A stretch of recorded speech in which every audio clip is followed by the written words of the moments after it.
ഒറ്റപ്പെടലിന്റെയും വേദനയുടെയും സങ്കടത്തിന്റെയും ഒക്കെ അനുഭവങ്ങളിലൂടെ കടന്നു പോകുമ്പോൾ നമ്മൾ ഉറക്കെ പറയേണ്ട ഒരു കാര്യമാണ്, ഈ വിശ്വാസം പ്രഖ്യാപിക്കപ്പെടുന്നില്ല എങ്കിൽ, യേശുവിന്റെ വിശ്വാസം നമ്മുടെ ഹൃദയത്തിൽ ഇല്ല എങ്കിൽ, അങ്ങനെ ഒരു അനുഭവം മതി നമ്മൾ തകർന്നു പോകാൻ, തളർന്നു പോകാൻ, നിരാശയിലേക്ക് പോകാൻ.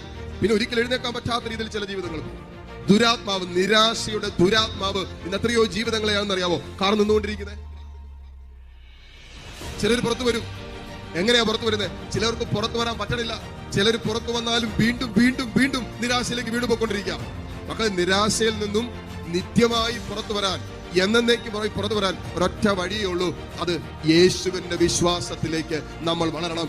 എന്തെല്ലാം എന്റെ ജീവിതത്തിൽ സംഭവിച്ചാലും എന്റെ ദൈവം എന്റെ കൂടെയുണ്ടെന്നും, എന്റെ അപ്പൻ എന്റെ കൂടെയുണ്ടെന്നും, എന്റെ ദൈവം എന്നെ തള്ളിക്കളയില്ലെന്നും, എന്റെ ദൈവം എന്നെ ഉപേക്ഷിക്കില്ല എന്ന് പൂർണ്ണമായും യേശു വിശ്വസിച്ചതുപോലെ വിശ്വസിക്കുന്നിടത്ത് അവന്റെ മേലുള്ള നിരാശയുടെ ആക്രമണത്തെ തകർക്കാൻ പറ്റും.